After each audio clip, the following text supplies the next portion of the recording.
Did you take Rona out? Yeah.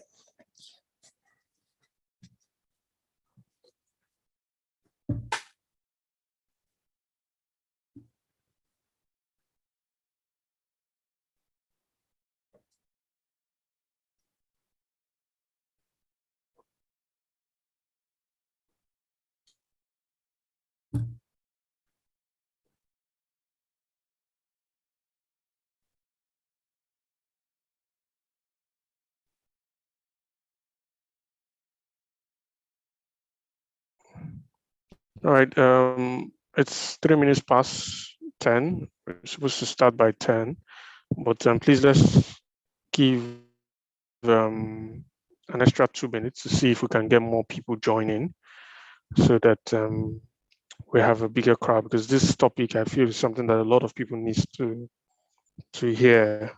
It's a very, very vital topic as a safety professional. Very much.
Wow, sorry, I was actually speaking and I didn't know I was muted. All right, good morning, ladies and gentlemen. It's about that time. This program was actually slated for 10 a.m., but we've given an additional 7 minutes so we can get quite a number. I also encourage participants here on the call to try as much as possible to spread the contact, the flyer and the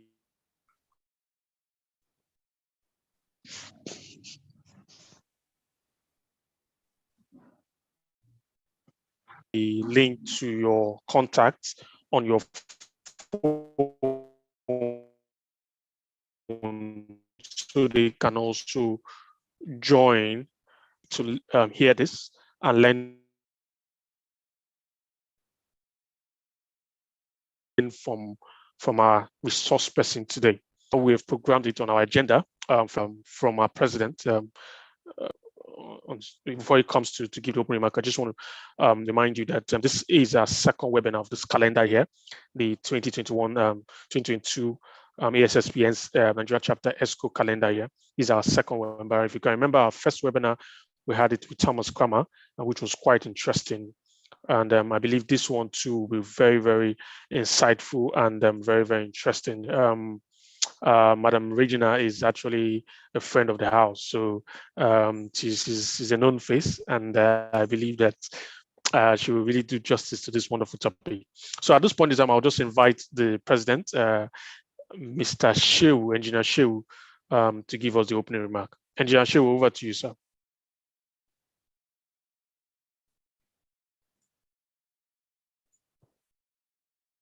Engineer Shehu, are you on call? If you can hear us, please. You are still muted. Maybe you should unmute. Hello? Secretary. All right. Secretary, Yes. I sent you your WhatsApp. Okay. So, all right. check. President, have you called my name? Yes, yes. Okay, because it's having an intermittent connection. So let me go straight with the. All right. Can you see me?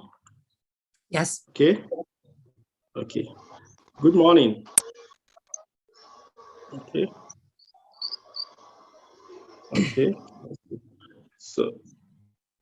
So good morning, my professional colleague, and to all those who volunteered to join our second webinar with the title Coaching the Secret Power of Safety Leaders, which is to be presented by our Peace, Love, Safety leader, Regina Markel, CSP, CIT, First President, SSP Nigerian Chapter.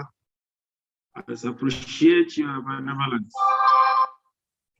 And also to my ESCO, I will continue to say well done for making sure we align the SSP global requirements and professional development of our members, as well as intending members. I want to draw our attention to a new variant of COVID-19 called Omicron.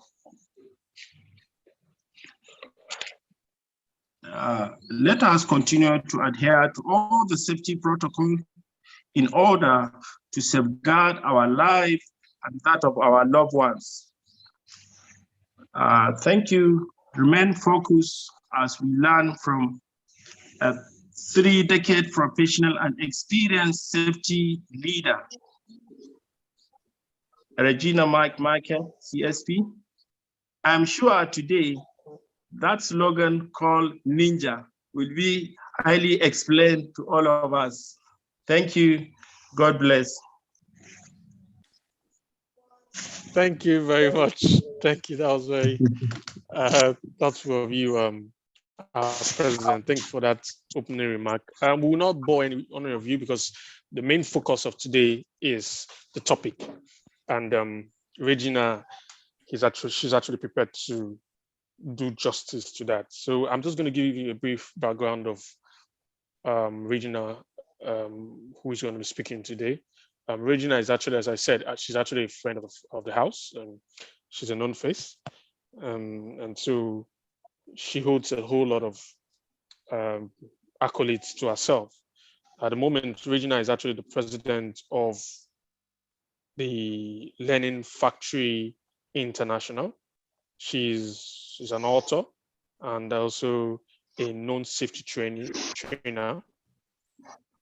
She's a leading motivational safety speaker and a director on the board of Certified Safety Professional.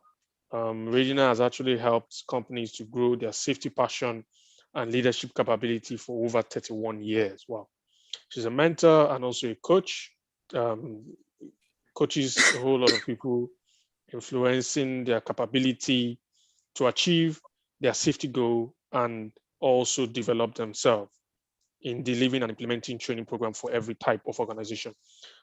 She's a wonderful person with no further comment. You all know. Let's use the opportunity to welcome Regina on the call as she takes us on the topic, coaching the secret power of safety leaders. Please, ladies and gentlemen, join me as I welcome Madam Regina Michael. Thank you very much. Over to you, Regina. Yeah. Good morning, everyone. All right, I have to make, thank you. I have to make sure you guys are out there, and I wanted to let you know, if you want to ask any questions, feel free to put them in the chat box, and I have that open so I can watch for that, and I'll do my best. But please feel free to ask any questions while I'm speaking, and I'll try to answer them either during or after, depending on what works best at the moment.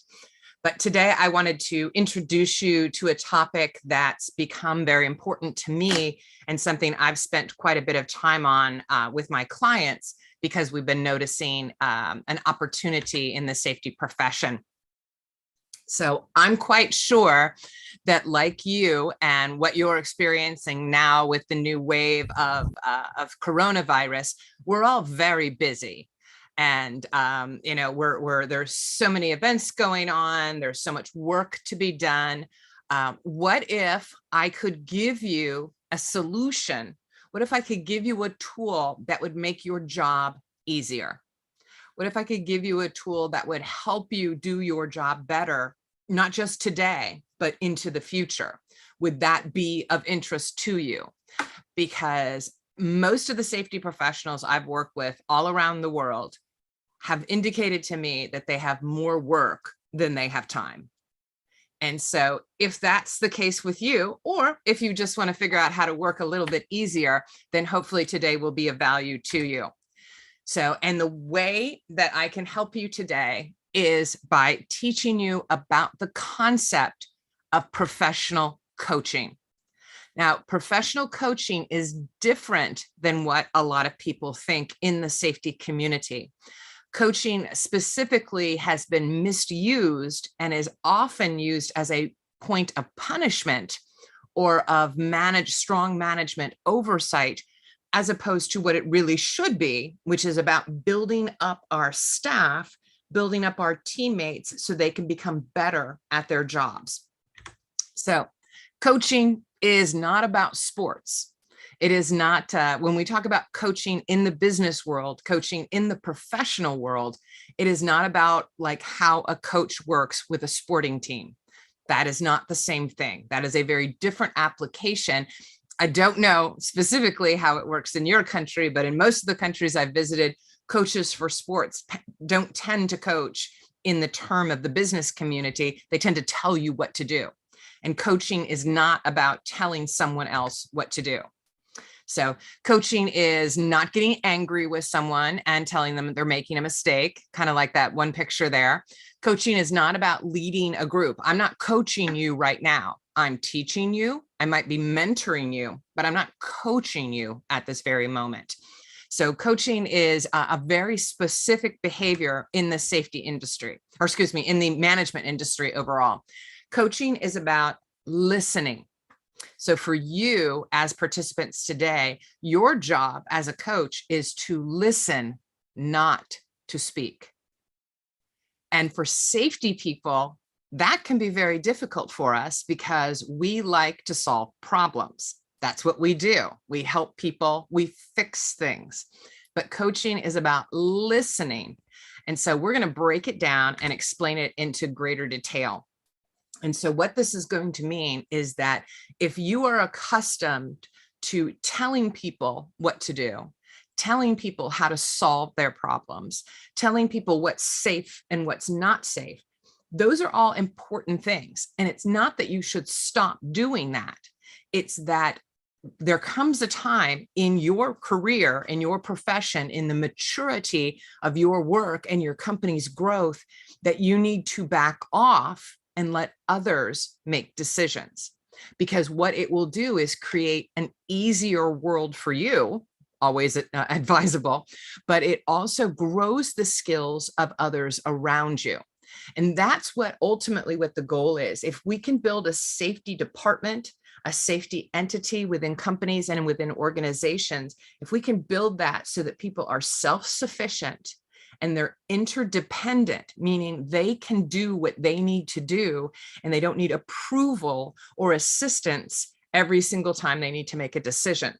Because what happens is when we create that kind of environment where you're the only person that can decide if something's safe, if you're the only person who can fix this problem or mitigate a hazard, all that means is that they're dependent on you to make decisions. That means that you have to be involved in every decision making.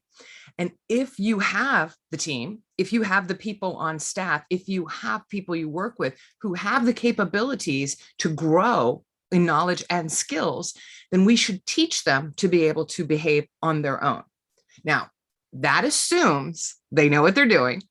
They have the skills and the capabilities. So for the sake of today's discussion, let's assume the people you work with have some capability. And if they don't, we can all start, Ashok, you're late, but I'm thrilled to see you. How are you? Now, a familiar name. So today we're going to talk about how to change your behavior to make your life easier. So today, what I'm showing you right here is the official definition of coaching by the International Coaching Society. This is a worldwide organization. If you guys don't mind checking to see, oh, there we go. We got everybody muted now. Awesome. Sorry, Regina, you can unmute yourself. There we go. Thank you. So coaching is partnering with clients, or in this case, with individuals that you are working with, that is thought-provoking and a creative process that inspires them to their maximum potential. Now, the reason this is important is this inspiration for their maximum potential. Because again, if we can teach people, if we can encourage people to become self-sufficient in their work, whether they work for us or they work with us, perhaps in operations or something else within the group organization, there's a greater chance that you will be able to focus on new challenges as opposed to always fixing the same things over and over again. And I will break this down a little bit closer. Firstly, coaching often is confused with mentoring. Mentoring is where I know a whole bunch of stuff and I share it with you as a professional or as an employer or as your boss, and I teach you how to be better at your job. I mentor you with assistance, with ideas. I give you recommendations. We have conversations, but it's mostly about a leader telling the other individual how things work. That's mentoring. Coaching is about me assuming, and assuming correctly, me assuming that you know your job, you have your capabilities, and that I need to teach you to grow you into becoming an independent decision maker. So I don't have a chance to know a lot of you or which companies that you're working for, but if any of you have safety staff that report to you, or if you have other individuals, supervisors, managers that you work with that maybe don't report directly to you, but you need to influence and lead, this is a great way to connect with those people in a respectful manner that allows you to disengage from all of the fixing that safety people need to do. When we coach as professionals, we see ourselves as side by side the other person, not ahead of or above, but equal to in terms of the expectation of their professional competence. We basically want to create a place where the people that we work with have the strength and the capability and the confidence to make decisions within the scope of their work that are good and appropriate for the organization. So Who would like that? I'm going to make you guys type in the chat box so that I know you're here, because you all have your cameras off and you're all on mute, and I completely am okay with that. But if everybody would not mind typing in the chat box, perhaps indicating that yes, they would like their jobs to be a little bit easier, or whether or not anyone who works with you, it would be nice if they could make some more of their own decisions based on their skill sets. Does anyone have that need? And I'll wait until you guys type.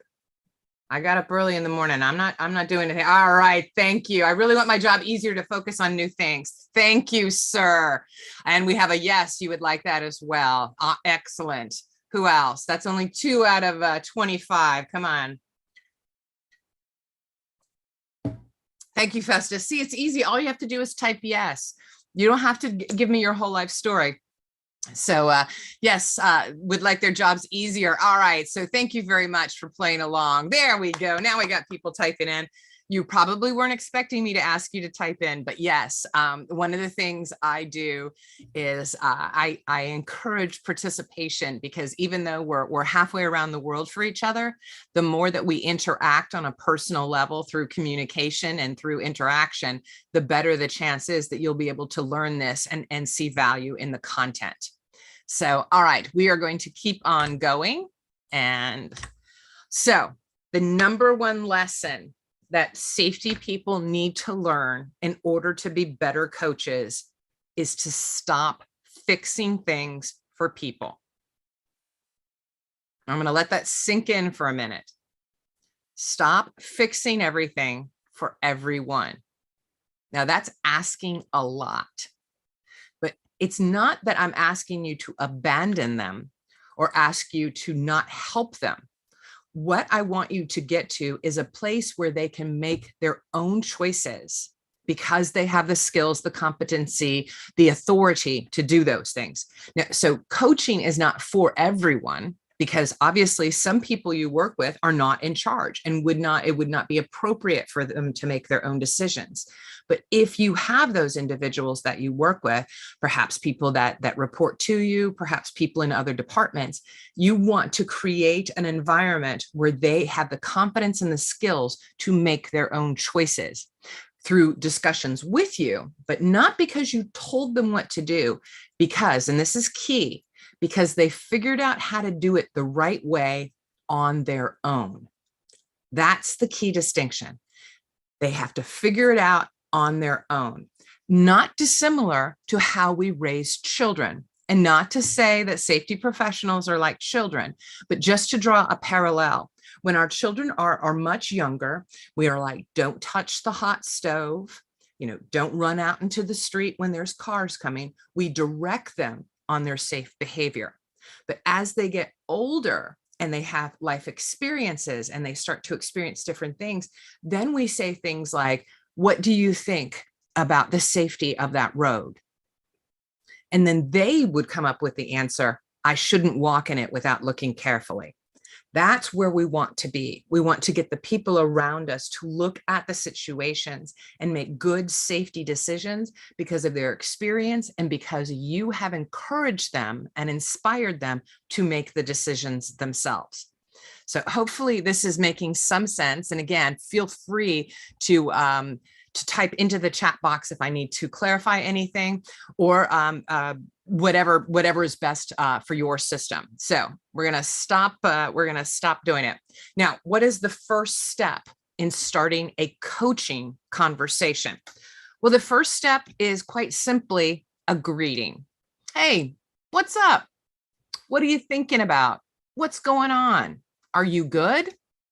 What's on your mind? That's how you start the conversation. Someone walks up to you and says, I need to talk to you about a challenge I'm facing. And you say, tell me about it. What's on your mind? And then this is the critical part. Then you be quiet and you don't talk and you let them talk. Because the idea of coaching is, again, they are supposed to be learning and creating an independent environment where they can solve their own problems. So in order for them to figure things out, we have to stop telling them how to do things. So what's on your mind? How many folks have Facebook accounts? If you have Facebook, or if you've even been on Facebook once, you will notice that the sentence where Facebook wants you to start writing things and adding information to your Facebook page, it says, what's on your mind? They did a study to determine what was the best way to get people to participate, and what's on your mind was the way to get them to talk. So this has got some science behind it. It's not just, Regina says this is a good idea. These are not my words. I'm just sharing them with you. So if I was to ask you, what's on your mind today? Just for a moment, imagine that you and I are standing there together face to face, and you come up to me and you go, Regina, I've got this challenge. I've got this problem I'd like to discuss with you. I'm going to stop. I'm going to look you right in the eye, and I'm going to go, tell me what's on your mind. And then I'm going to listen. I'm going to stop talking and listen. Now, I know you folks don't know me very well, but if you've been to any national meetings in the US, even around the world, I've done a lot of teaching around the world. It is very difficult for me to be quiet and listen, because I love to talk. I love to teach. I love to mentor. I love to help people.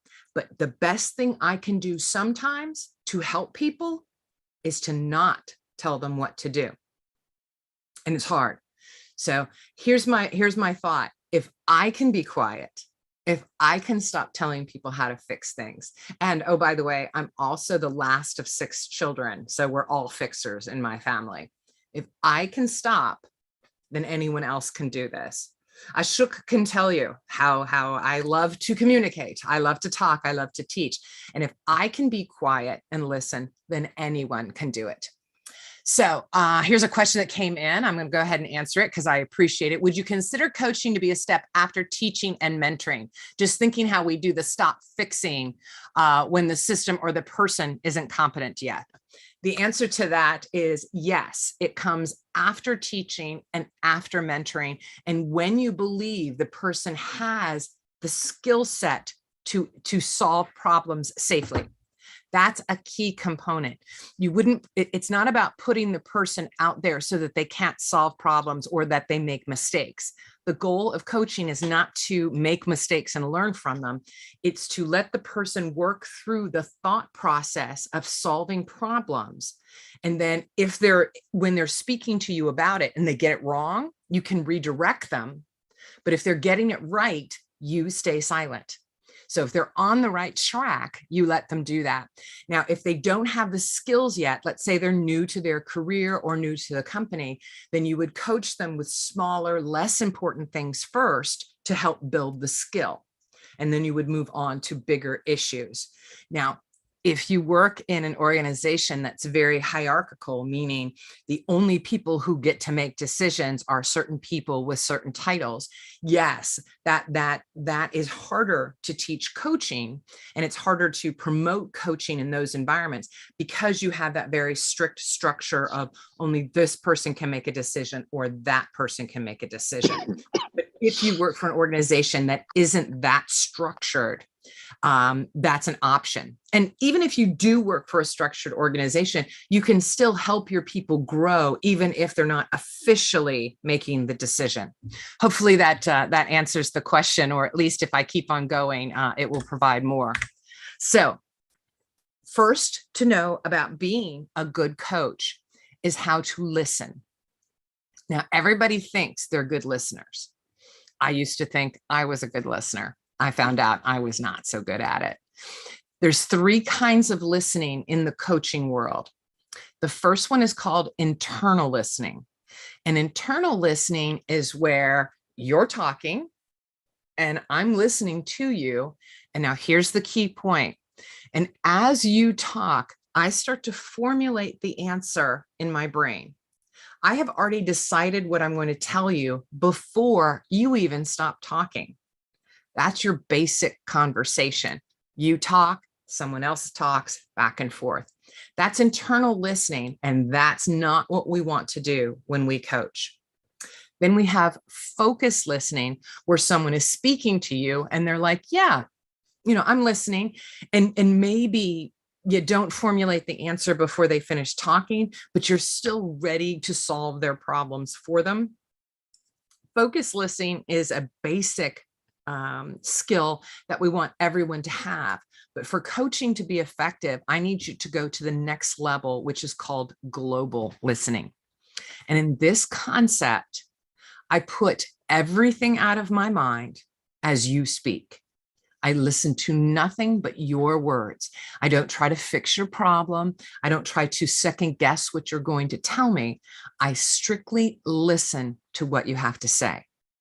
Now, if any of you have seen me teach or any of you have interacted with me, you will know when I'm global listening because A, I completely stop talking, but B, I become completely focused on you. I'm going to be looking just at you as you speak, as you tell me what your challenge is, as you explain the situation that you're trying to get assistance with. I will be completely focused on you. And in some cases, I will literally cover my mouth to keep myself from talking. And here's what I can promise you. That silence will be very loud and could sometimes be uncomfortable. Let me show you how it works.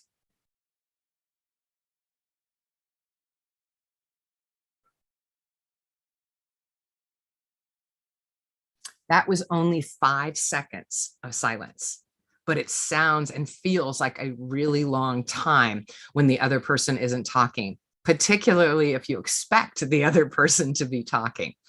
So for me to be a good coach to the people that I work with, I have to put aside my personality, my personal needs to fix things and become a global listener and focus completely and solely on them.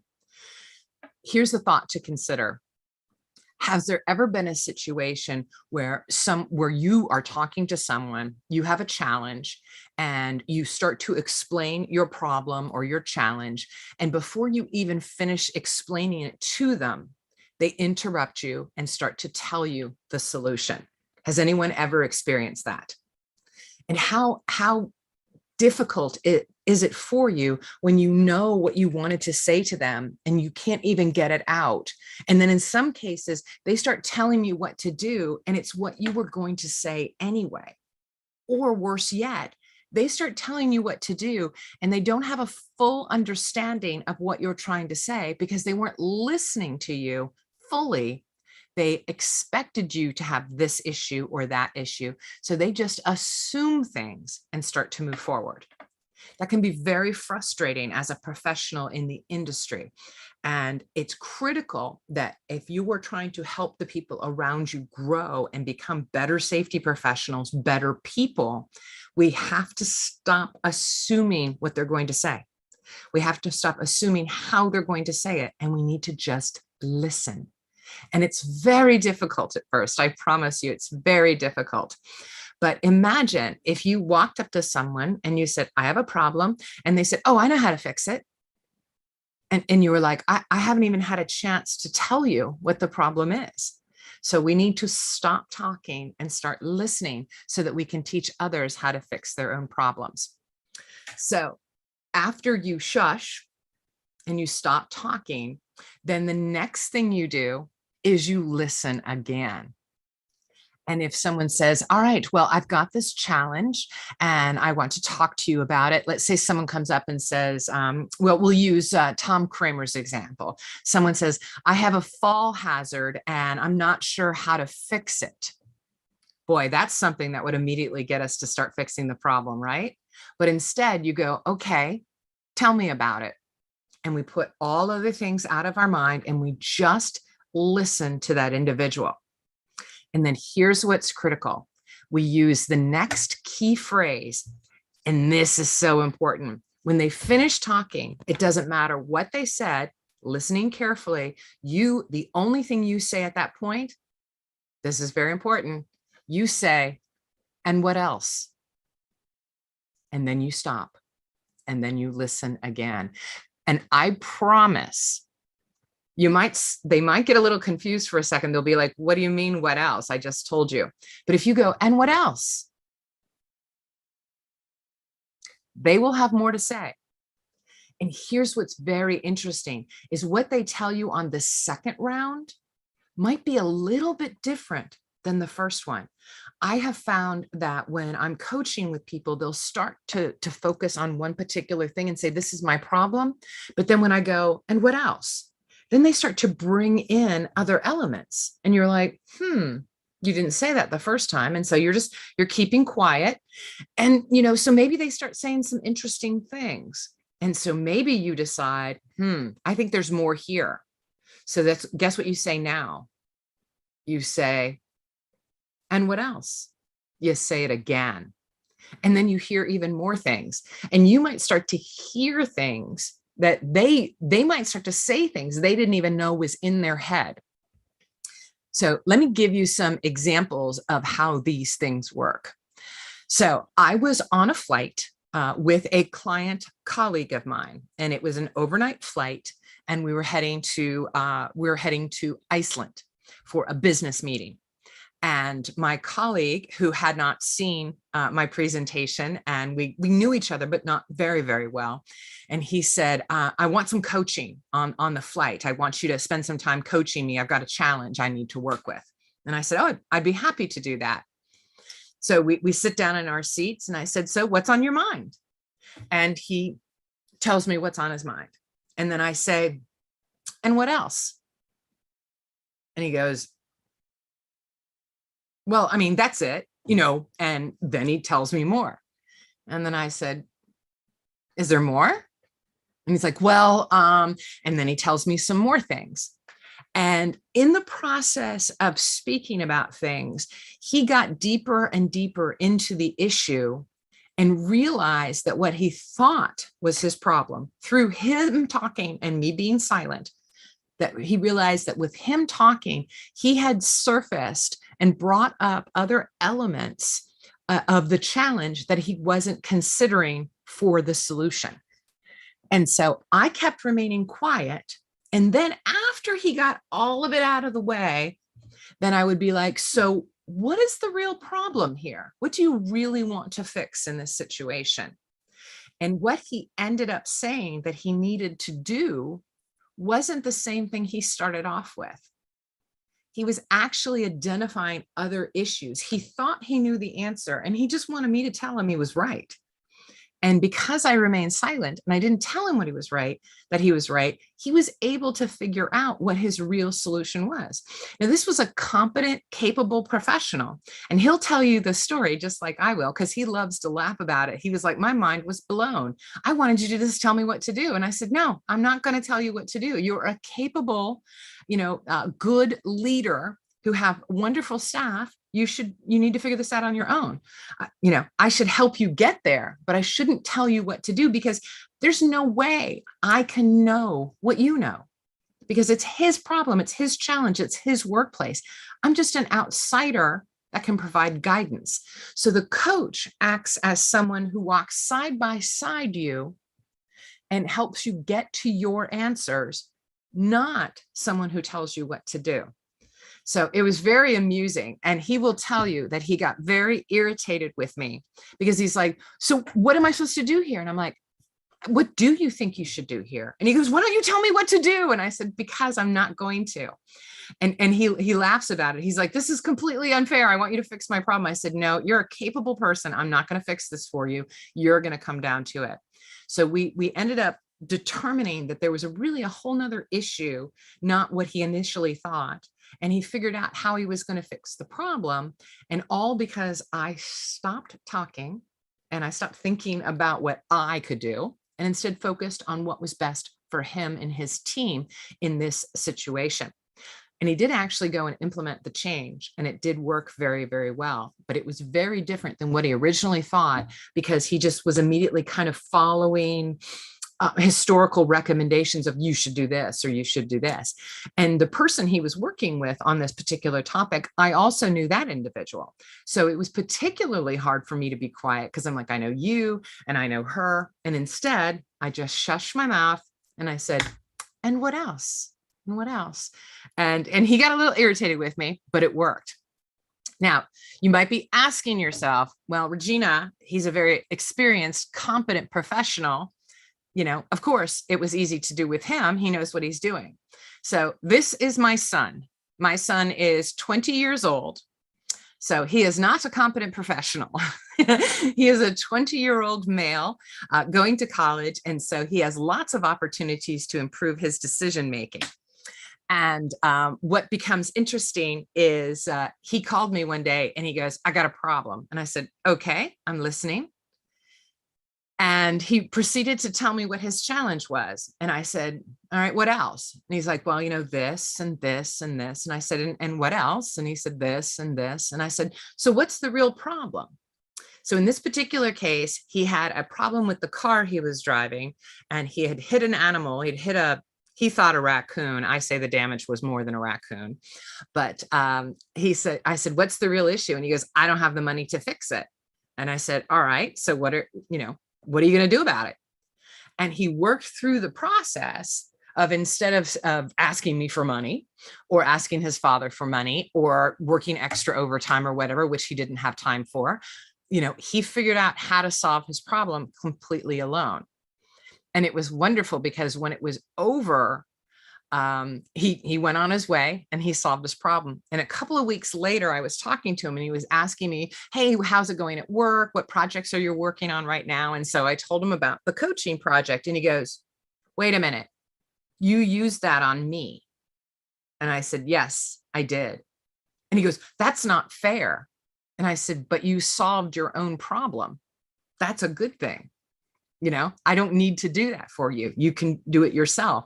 And he's like, yeah, but I wanted you to tell me what to do. And I said, but you didn't need me to tell you what to do. You needed to figure it out on your own to build your own competence and your own confidence to be effective. And so he teased me about it and he wasn't very happy, but the reality is that's what he needed. And it totally worked. He solved his own problem without his mother telling him what to do.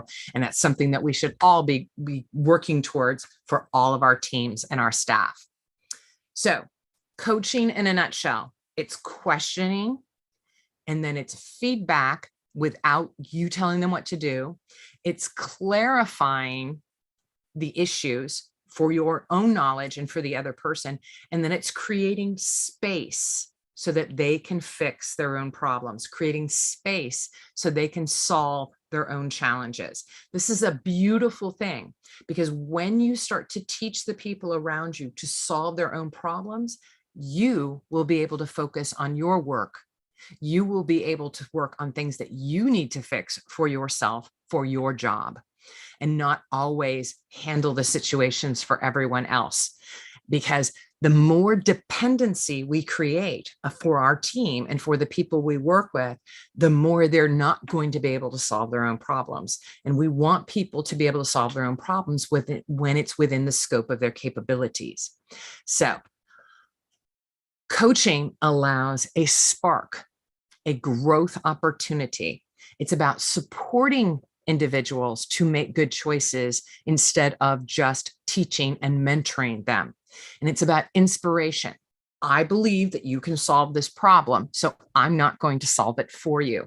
Now, you might not necessarily need to say those exact words, but you need to inspire the person to strive towards their own potential. This is about growing them as a human being so that they can be the best they can be in their job and in their lives. And the more you do that, the less you have to tell them what to do, and the more that they'll be able to work on their own. So, reminder, stop fixing things and start listening. And if your brain starts to automatically figure out ways that you can fix their problems, keep your mouth shut and then just say, and what else? Or after you've said that a couple of times, you might say, all right, well, this is what I hear. And when you give feedback and you recap back to them, you said this and this and this. So what's your real problem? What are you really trying to do here? When you force the other person to literally say what they want to happen, sometimes that gives them the clarity to achieve their goals. So what can you do for you? What should be your game plan going forward? And I'm going to look and see. This is my favorite book. And I'm going to hold this up right here. A little bit of thing. This is called The Coaching Habit. Say less, ask more, and I can only read so much backwards, and change the way you lead forever. This is written by an Australian, and his name is Michael Bungay Stainer. And if anyone has a moment, you could jump on the internet and look up where you can buy this book in your country, and maybe put a link in the chat box if someone can do that, because whatever I give you will only take you to a US opportunity that you might not be able to access. So if someone can Google, his name is Michael Bungay Stainer, and he has a website called Box of Crayons. And I've seen him speak a couple of times. I've read this book over and over again. If you see it, there's like tons of notes inside of it and all these bent pages, because this is really the go-to. And what he tries to say is, don't try to turn every conversation into a formal coaching moment. Instead, become a coaching participant in general. So it doesn't have to become all official and things like that. It can be just the basics in order to get another person to talk well. All right, so here we got another thing. Dapo, I hope I'm saying that correctly, loves the sound of the phrase, what else? But how do you manage the expectations of the person you are coaching, who might be expecting you to provide some answers or solution? Traditionally, coaching has seemed to be telling how to do stuff rather than getting it to fix themselves. You're exactly right. That's what people think coaching is, except the people who are coaches, the International Coaching Federation, they say, no, it's been used wrong. We're saying it the wrong way. What you're doing when you tell someone how to fix something is mentoring them. So how do you manage expectations? Here's how you do it. You can set up the conversation with the individual and say, I believe in you. I trust that you're ready to start making tougher decisions. So today we're going to have you figure out your own solutions with me there as your trusted guide. I won't abandon you. I won't let you, make the wrong decision, but I'm going to let you come to the decision. Now, that might take a little bit more time than you telling them what to do, but the time that you spend today growing them as a professional and as a confident human will come back to you later. You will get that time back when they become more capable in the work that they're doing. So in that moment when they say, I just want you to tell me what to do, your response is, but you know what to do. I'm just going to help you get there. And I'm going to get there by you figuring it out and me making sure that you're on track without telling you what to do. So one of the things yes. So Monica is saying, I understand your perspective, but a coach is not a solution provider, but to guide them to building competence and looking inward for their own solutions. Monica, you have totally got it. You have it exactly right. Exactly right. And let me tell you, I want you to be careful, because when you start to go into safety literature, when you go online and you're doing research about safety coaching, every single application that I found on the internet regarding safety coaching was wrong. They all did it the wrong way. They did more mentoring and they tried to do coaching like it was sports coaching. And sports coaching, they don't say, hey, do you think you should go for a goal here? Let's talk about that. Do you want to get a goal today? Should this be, something you're trying to achieve? No, you say you get out there and you get that goal and you be successful and you win this team. That's not coaching, not in the business world. It might be in the sports world, but in the business world, it's about how you can do this stuff. So here's some things you need to think about, because we are coming close to time. Here's some stuff I want you to think about so that you can start to move towards coaching the people that are ready to receive this help. I want you to do some reading. I want you to go on the internet. I want you to go to this guy's website. He has lots of videos on his website that you can watch. And I promise it's going to be very educational. He's a wonderful speaker. He's very amusing. And one of the things he did when I saw him teach live at a conference that I went to, you were sitting next to a bunch of people you didn't know in a big conference room, maybe 300 or 400 people. And he goes, all right, so I want you to talk to the person next to you who you don't know. And I want you to tell them something that's on your mind. And then I want the other person to listen and to coach.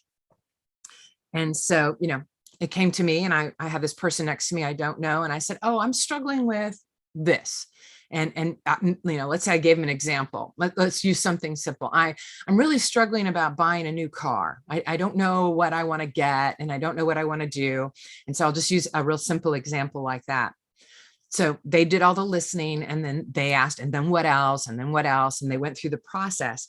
But when we were done and the instructor got us back into the full group again, he asked the question of the listeners, how many people were ready to solve the problem of the other person? And all the listeners raised their hand. And this is what he said, and this was very profound. He says, you've known that person for 5 minutes. How on earth do you think you can solve their problems? And we all just laughed, because we were like, wow, you're right. We just automatically assume that we know what's best and that we're going to fix it for other people. And particularly for strangers, we were still thinking that. They're like, this is crazy. So, so very interesting stuff. So read up on it, Google on it, go and watch some TED Talks on it. There's stuff on YouTube. Take your time. You don't have to be a super coach tomorrow. Just start the next business day. Start today with your family if necessary, but start the next opportunity when someone comes up with a challenge. And if you know that person, and if you think they have some decent skill sets that you can help build on, just close your mind, listen to what they're saying, and say, and what else? And then say it as much as necessary to get them to say all of it. But I promise you, you will be so surprised at what you hear when you stop fixing their problems, when you stop thinking about how to solve things and instead just listen. You will hear more information. You will get such a greater sense of what this person is struggling with. And it will be truly amazing what you can learn when you stop thinking about yourself and how quickly you can fix this problem for the other person. So it's some amazing stuff. All right. How do you prioritize your efforts? Well, let's assume that maybe you have someone you're working with. Maybe it's a couple of people, maybe it's one person. But look to your colleagues. The first thing you want to look for signs that they're ready to be coached. Because you can't coach someone out of not following a safety rule. You can't walk up to someone and say, hey, you're working at that height and you're not wearing fall protection. What do you think about that? They're going to be like, I think I want to get the job done. That's not a coaching moment. That's when you have to be the safety professional you are and say, nope, this is how you need to do it. But if someone comes up and says, I've got this fall hazard and I've got 3 or 4 different ways to fix it, and I'm really struggling with how to do it, then you could have that coaching conversation. Look for the signs that they're ready to talk and to work through a problem. The other thing you can do is quite simply, you can offer. You guys could practice this amongst yourselves. You could call up and say, all right, I've got a challenge and I want to work through it. And so you could call each other on the phone and say, let's talk about this. Coach me through this. Let's practice this new skill. You will both learn so much, I promise. One of the things you need to do is you need to lose any bias that you have, meaning don't assume that just because a person is junior to you, just because they don't have as much experience either in safety or in the industry or within your organization, that doesn't mean they can't solve their own problems. Now, this isn't for everything. Remember, there's still teaching, there's still mentoring, but coaching is when you're trying to grow that person to the next level, and that can happen at various different points in our career. But you need to get rid of the idea that they can't fix their own problem. Now, some of you might be thinking, and this is something I've heard before, they'll be like, come on, you haven't ever met this person. They don't know what they're doing. They're a problem every way. If it's that kind of person, then maybe it isn't a coaching moment, but just be open to the opportunity that maybe it is. Because there are times where the people we work with have solutions, but we don't hear them because we're so busy telling them what to do. I also want you to think beyond your safety environment, the operations team, the executives, the C-suite, the CEO, the CFO, whoever those people might be within your organization. How can you coach them in where you coach up in order for them to make better decisions? So there are opportunities all around us. I'm going to look at the comments real quick. All right. So Monica says she'd like to learn more about the Global Association. So Monica, it is the International Coaching Federation. If you Google it, you should be able to find it. I'll be really honest with you. They have a certification that you can get with coaching, and it's a big commitment. So big, I have not gone for it yet because it's like trying to get your CSP. They are as serious about their coaching certification as the safety profession is about the safety profession. It's a lot of work. You have to do a whole bunch of stuff before they'll even let you test and stuff like that. So, but if you Google it, you'll be able to find it. Thank you very much. So we've got some other positive comments in there. All right. So quickly, we want you to practice this skill because you can't be a good coach if you don't practice.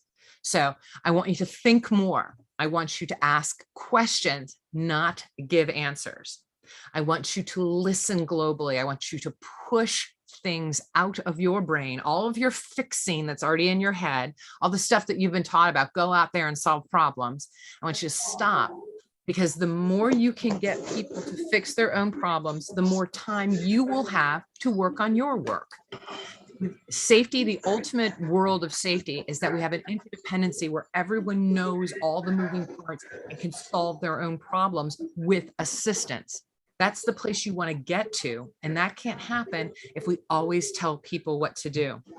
The other thing I would recommend is watching body language. Now, this can be very culturally unique. And the examples that I found are on the United States YouTube channels. So you might find different ones depending on what you do a Google search for. But body language varies depending on culture, but it also doesn't vary in other situations. And so if people are uncomfortable, if people want assistance, if people are feeling, like, oh, you're yelling at me, they make those same kind of body language. And body language represents a greater amount of communication than words themselves. If we're talking about body language, you will get more from a person's body language than you will get from the words that they use. So what can you do? Ask permission.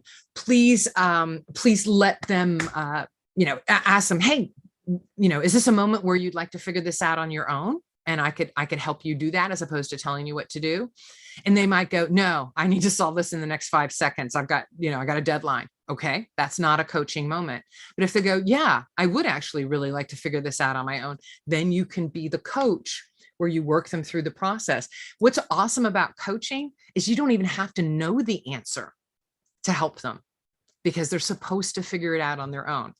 So you've got to figure out the right time to help people, and you have to make sure that they're ready for it. Like when I snuck it in on my son, he was surprised. It worked. I didn't ask his permission. It worked. But later when he heard about it, he's like, you tricked me. And I'm like, it's not a trick. It's a good thing. It's good. I built resilience in you so that you can be a better decision maker in the future. So it's about growing him. So put the link of the association. I'm going to write it down, but I don't, if I try to go on the internet and get the link right now, it's going to mess up the presentation, but I can at least type their name if I can type. So it's the International Coaching Federation. All right, so awesome. All right, so we got some folks to say they're not getting audio right now, and that's no fun, and I get that. So the International Coaching Federation, and then I'm going to give you another. Oh, I accidentally just sent that to Festus. I need to send it to everyone. So International Coaching Federation, and then I took a 2-day course. 2 or 3 days, maybe longer, I can't remember now, through the Association of Talent and Development, and that's td.org, and I'm typing that in there. They are an international association. When I have gone to their conferences in the United States, I've met so many people from all over the world. They are and TD stands for Training and Develop. Hey, there you go, Monica. Thank you very much. I knew if I tried to get that online. So Monica just put the link in the chat box for me. Thank you. I very much appreciate that. TD.org is the Association for Training training and development. And I took their coaching course and I learned a lot, but they were teaching a very structured coaching program of, this is exactly how you do it. One of the things I like about this book is he says, don't get all caught up in the formality of everything. Instead, just try to have coachable moments. So the coaching certification is about becoming a professional coach, a certified professional coach. I think the safety industry just needs people who listen better and stop fixing things. So I don't know if we need to become perfect coaches, but we definitely need to become better listeners and shush our mouths a little bit more. So live your best safety career, live your best life. And how you achieve that is by building the competency and the confidence of the people you work with so that they can be their best selves. Because the only way we can focus on new challenges that come into our lives is because we've actually let others do their jobs and do the best that they can do. So I can take any more questions. I can take them live or I can take them in the chat box. I went 1 minute over and that's totally against my rules. And I apologize for that. But I was reading your questions. You guys were writing some good stuff, so I didn't want to cut you off on that. So any questions from anyone? Yeah, thank you, Regina. Thanks, very insightful. Time well spent. We'll just take 5 to 10 minutes to take participant questions. Please, if you have questions, just raise your hand. So I'll just call you and you unmute your mic and then you can speak. Very interesting topic and wonderful presentation. Please just raise your hand if you have questions.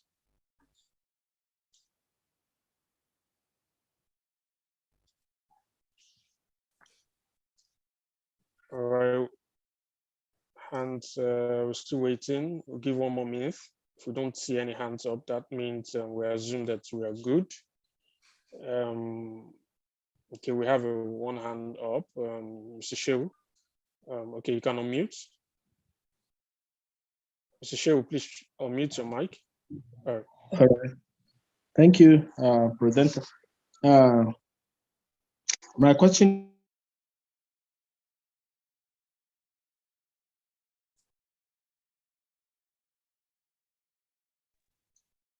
Shehu, can't hear you.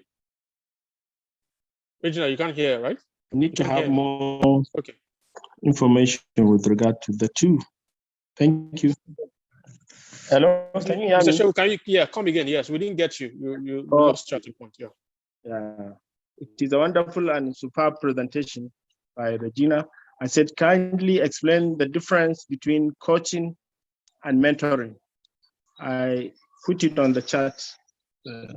Just. And what else? No, that's all. And what else? And what else? So the difference. So you're going to be making those jokes now the next time you see each other. And that's good. That you remember the difference. Yeah. The truest difference between mentoring and coaching is mentoring where you're telling someone what they should do. You can say this is how we implement fall protection with our organization. This is our policies on how we do things. These are the rules you must follow. This is where we tell someone what their behavior should be. Even if we're using examples like, I've had that problem in the past and this is what I've done. Coaching is about you not giving advice. Don't give advice. Don't tell them what to do. Don't fix their problem. Ask them questions so that they figure out the answers to their problems. Here's how you know if you're coaching instead of mentoring. If you're mentoring, you are talking. Coaching means you are silent and you only say a couple of words at the time, like, and what else? Or tell me what the real problem is. Or is that everything? Or how do you think you could fix this? If you're talking, if you're advising in any manner, you're mentoring, not coaching. And it's very difficult to make that jump, particularly if you're a good mentor. So I have a colleague of mine that I do a lot of work with, and I've determined that it is impossible for him to coach. He cannot help himself. He must fix your problem. He just can't ask the question. He feels like, if you need the answer, then it's his responsibility to tell you the answer. So we laugh. I said, you are not in charge of coaching. You can never coach anyone. I'll be the coach, you be the mentor. That works out. And so it's kind of a joke, but he just can't wrap his head around the being quiet and fixing the problem. So we have colleagues, we have some clients, and they'll actually come to me for coaching, and then they'll go, okay, and now this other person's going to tell me what to do, and I'm going to compare them. I hope that helped. Yeah, thank All you right. so much.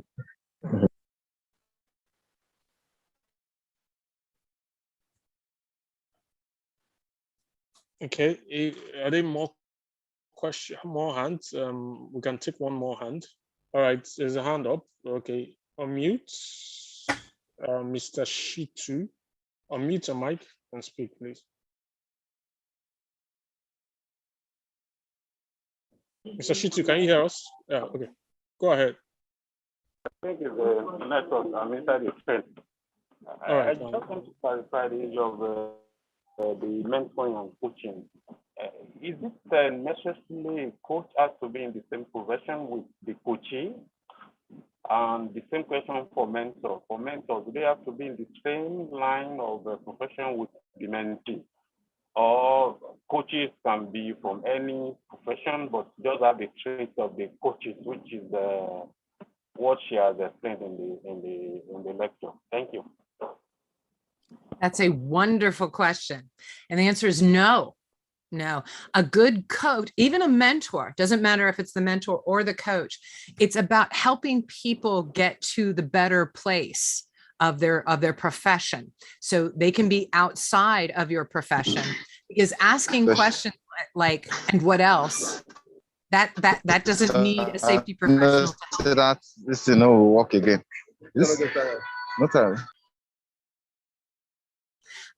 So no, your coach or your mentor can be from other professionals, absolutely. And it's a great way to get a very different perspective than someone who's in the profession. I seek out coaches and mentors that are very different than me. Because see, I know how my head works. I know how my brain works. And so I look to people who are very different. Tom Kramer, your speaker last time, Tom is one of my very good friends, and he's also someone I look to for coaching and mentoring, because Tom is very, very different than me. And we have very different backgrounds. He's a man, I'm a woman.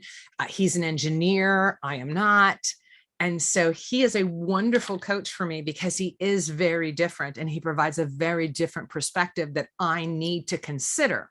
And I wouldn't be able to do that without him, because my brain doesn't work like his. So you can absolutely choose people out of your profession for both mentoring and coaching, and it can have a lot of value. So if you've got someone that you think gives good advisement for you, but they're not a safety person, if you feel good about the advice that they give you, then you should absolutely stick with that.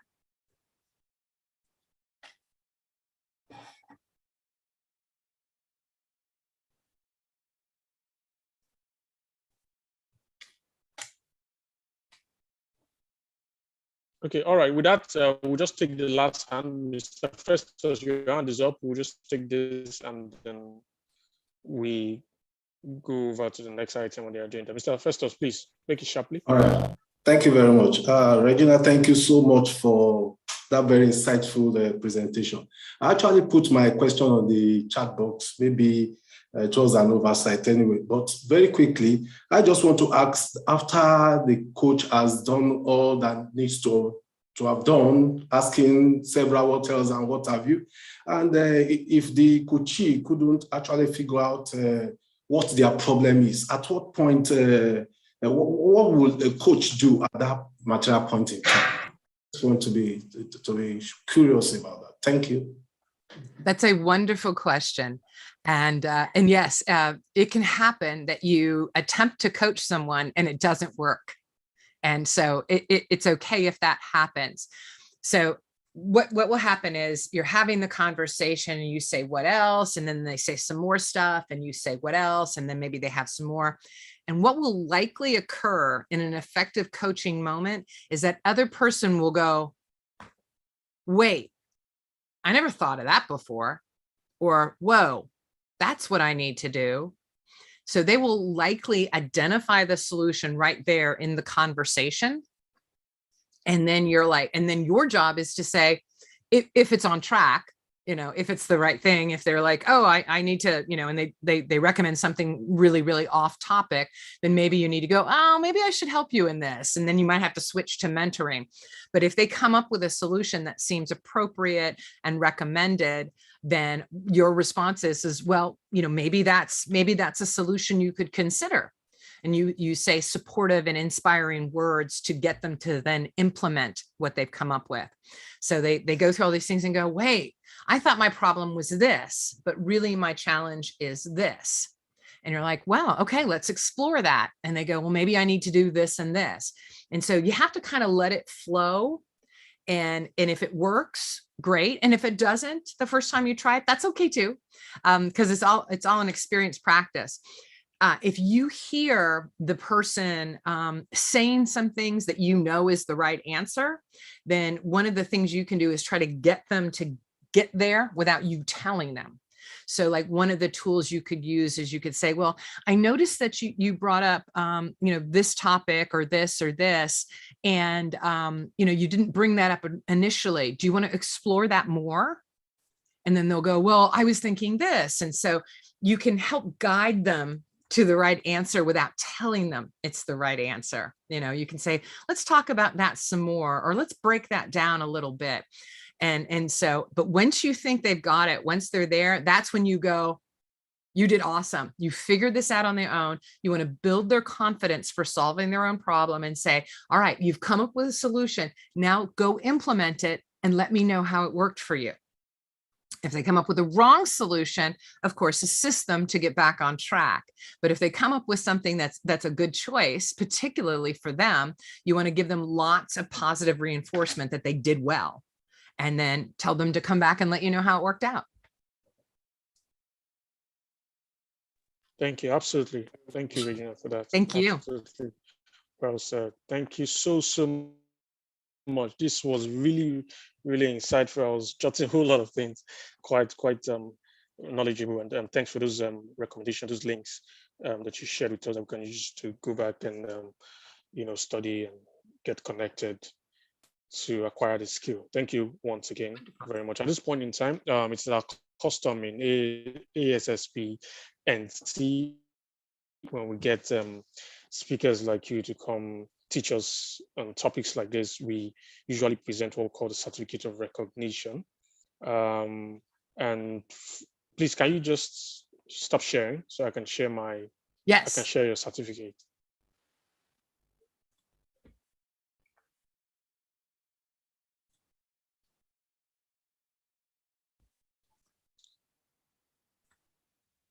All right. So we'd like to present this, and to do this for us, we would like to invite our past president, Engineer Ekam. Engineer Ekam, please, if you can hear me, please can you unmute to do this presentation on behalf of the executive of the American Society of Safety Professional Nigeria chapter on this wonderful webinar. Over to you, Mr. Ekam. Engineer Ekam.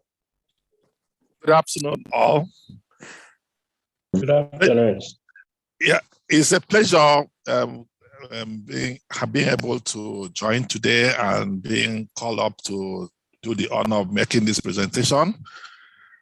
Madam, I'm very grateful, and the whole of ASP Nigeria truly are grateful for this insightful presentation that we've had today. As a token of love, just like the secretary has said, it is my honor on behalf of Nigerian chapter to present you Regina MC Michael with this certificate of recognition from ASP Nigerian chapter. It is my utmost hope and belief that this relationship will grow more than what we have today. We hope to see you more in our programs and activities, and probably post-COVID in one of our live activities in Nigeria. Thank you very much. Thank you very much. Thank you.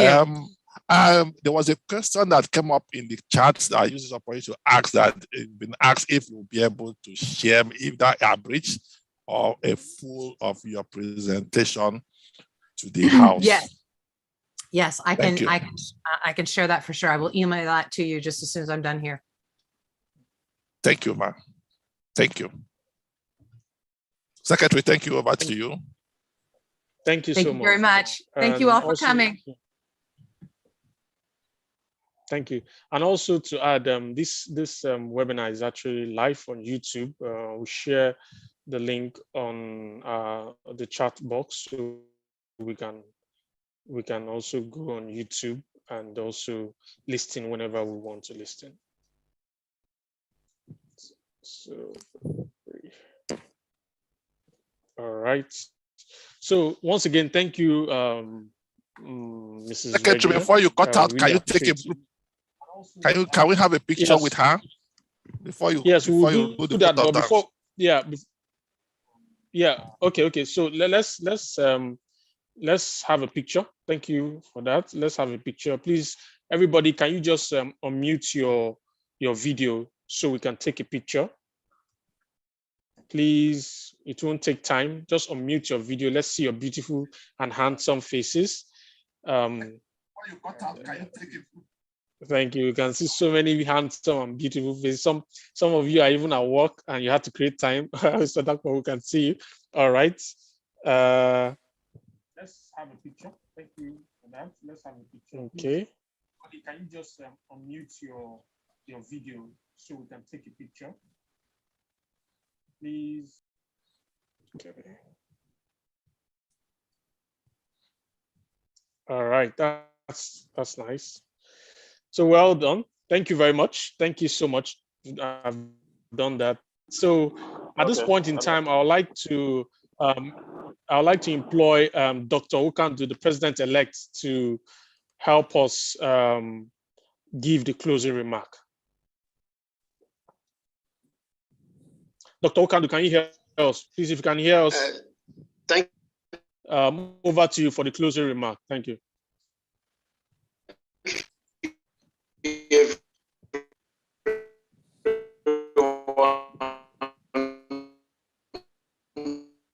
Dr. Okandu, your mic is, we can't hear you. Okay, if please, Mr. Festus, or maybe James Coker, please, our treasurer, our delegate, delegate one, please. Can you please do the honor to give us a closing remark? Yes. Good morning, everyone. All right. Yeah, we can hear you now. All right. Go ahead, sir.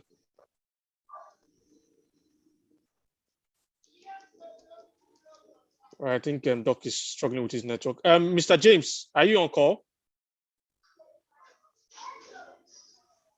Oh, Sec, let me jump in the event of. Okay, all right. Mr. Shehu, you can go ahead. Thank you very much. I would really say it's a wonderful presentation. Not only presentation, it's a wonderful interaction with the Regina Michael. It was a wonderful one. I am really sure that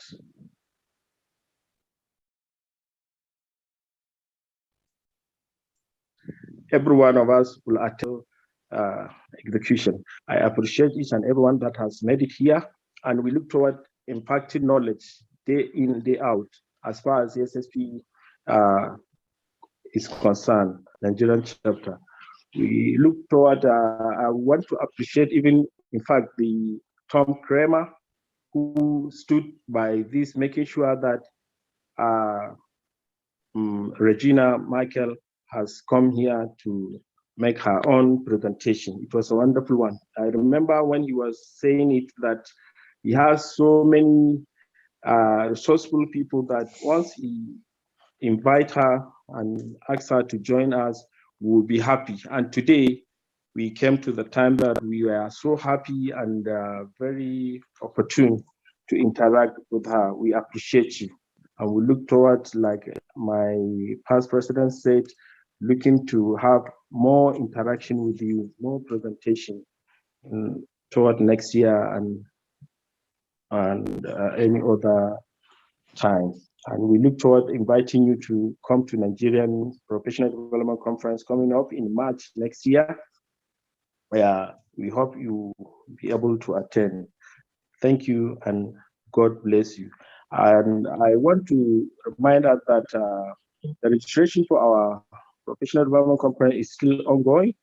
And we look toward all the, in fact, even the call for abstract is still on.